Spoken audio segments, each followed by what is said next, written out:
メラチャンネル。今日は国道で有名な国道425号線を和歌山県御坊市から三重県尾鷲市まで走破しようと思い、大阪を午前8時に出発しました。この道はよく土砂崩れなどで通行止めになることが多い。長い間坂本ダムの手前が工事中で通行できませんでした。その工事が終わって通行できそうなので、今日は全線走破へ挑戦だ。二輪限定ツーリングプランの高速道路割引を申し込み、うまく走れば帰りも高速道路に乗るつもりでした。午前10時過ぎには国道425号線の起点になる御坊市塩谷交差点を国道42号線から左折でスタートしました。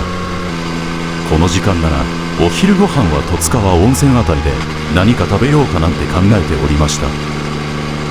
友人温泉までは国道371号との重複になっており、順調に走行。友人温泉から県境を越え、十津川温泉郷までが国道としても有名だ。いよいよ十津川温泉に向けて友人温泉を出発。キャンプ場があるあたりまでは少し交通量がある。それを過ぎれば本当に地元の方か国道好きなマニアックな人しか通らない道だ。至る所に落ち葉や落石、湧き水と泥が浮いた場所など、普通の人なら行きたくない道路状況だ。こんな道路を全線走破なんて本当に自己満足でしかない。でもそんな道路状況での判断や何かあった時も全て自分で決める。こんなバイクの楽しみ方もありかと、この国道を楽しみ始めて15キロほど走った。携帯もつながらない秘境の中、そんなところで実際に恐ろしいことが起こりました。多分パンクはこのタイミングだと思います。すぐには気づきませんでした。ただ記録の動画ではリアタイヤの空気圧がどんどん減っている。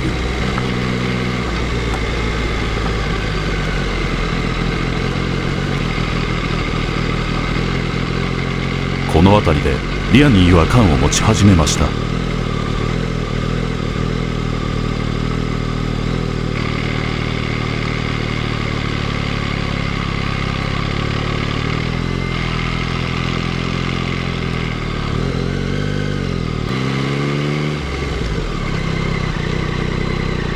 車とのすれ違いで左いっぱいによるも自由が利かないことに気づく。枯葉の上にでも乗ったか。もたもたしているうちに対向車の方がバックしてくれました。この時点で違和感が確信に変わりました。パンクだと。空気圧センサーに目をやると数値は 0.5。 いろいろなことを考える。最初に思ったのが携帯のエリア。県境の峠まで登れば電波は通じるのは知っていました。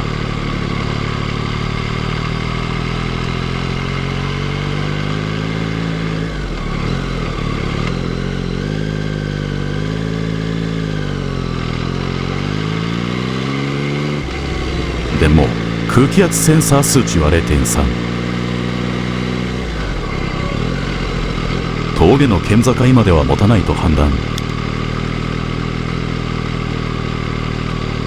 とりあえずバイクを止めれそうな場所に目星をつけてバイクを止める。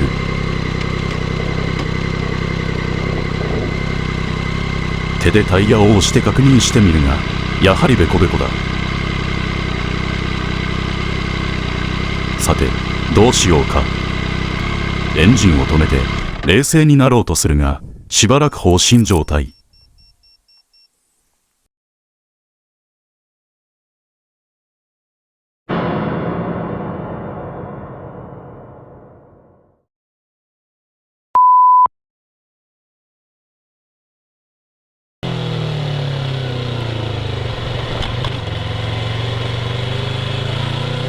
とりあえずレスキューしてもらうには連絡手段を確保しなければならない。県境の峠までは約2キロ、友人温泉までは15キロ以上。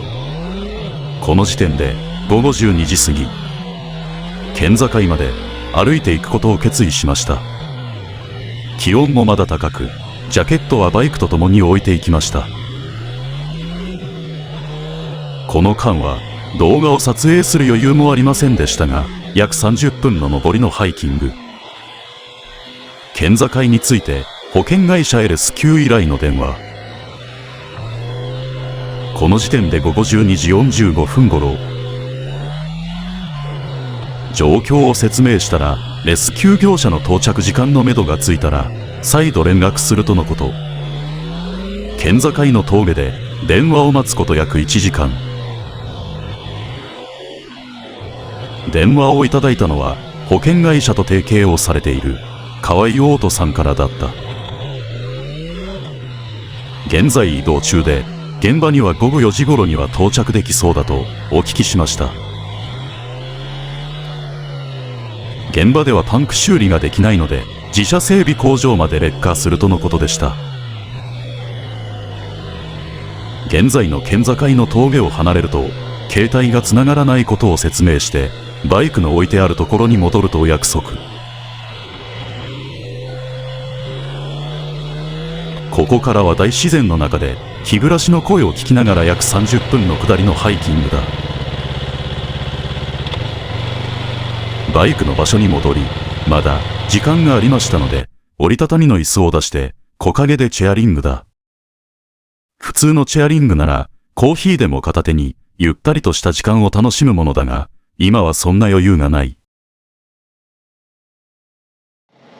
午後4時前には現場に河合オートさんのレッカー車が無事到着。バイクをレッカー車に積んでいただきました。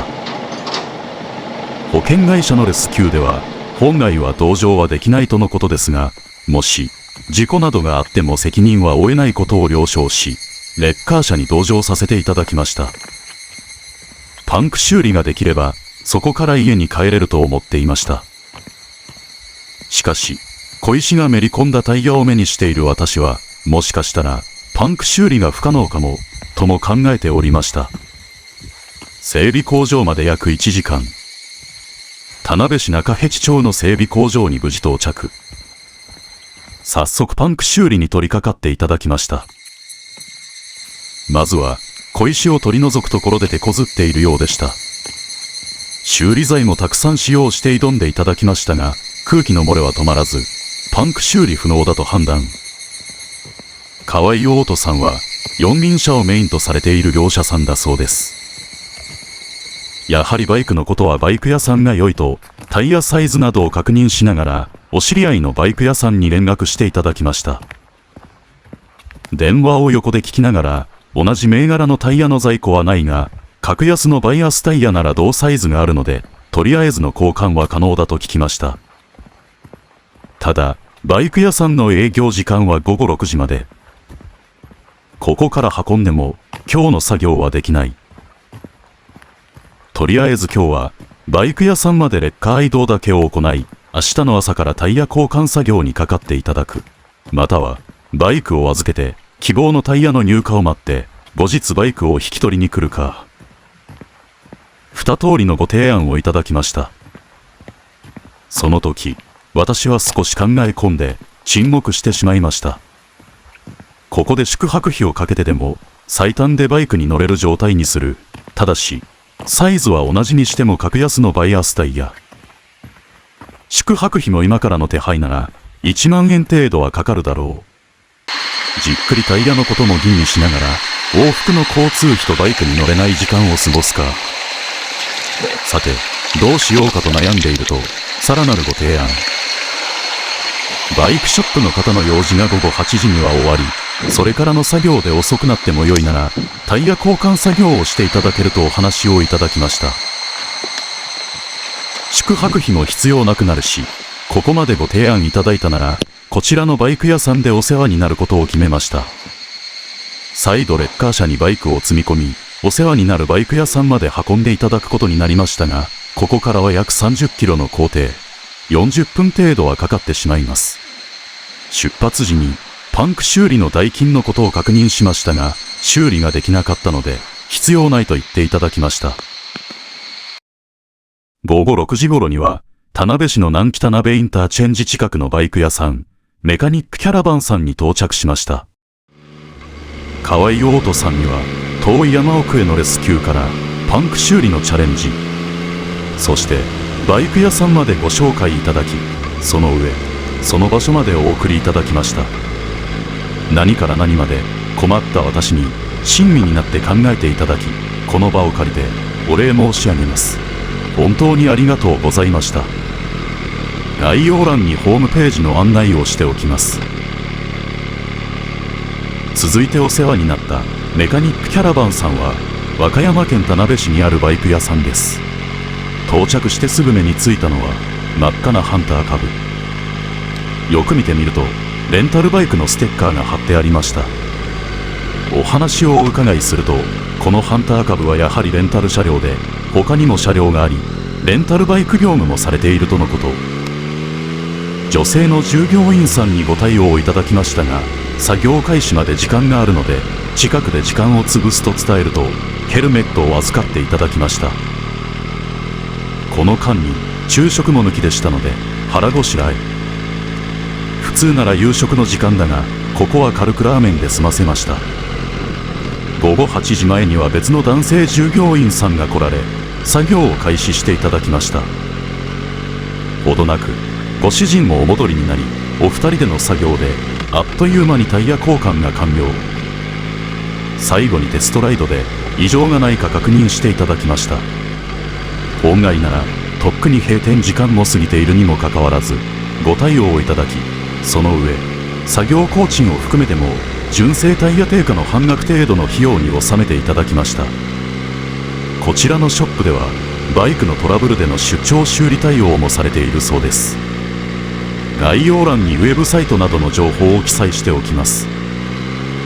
こちらのショップさんにも大変お世話になり、当日中に無事に自宅に帰り着くことができました。この場を借りてお礼申し上げます。親切なご対応ありがとうございました。タイヤに関してはひょんなことから格安のタイヤを履くことになりましたので、せっかくですので素人目線での感想なども動画にしてみようと思います。今回はパンクというトラブルで記憶に残るツーリングの一日となりました。無事に帰宅できたことと、何よりお世話になった方々に感謝の念を送りつつ、今回の動画を終わりたいと思います。最後までお付き合いありがとうございました。動画が良ければグッドボタン、チャンネル登録をよろしくお願いいたします。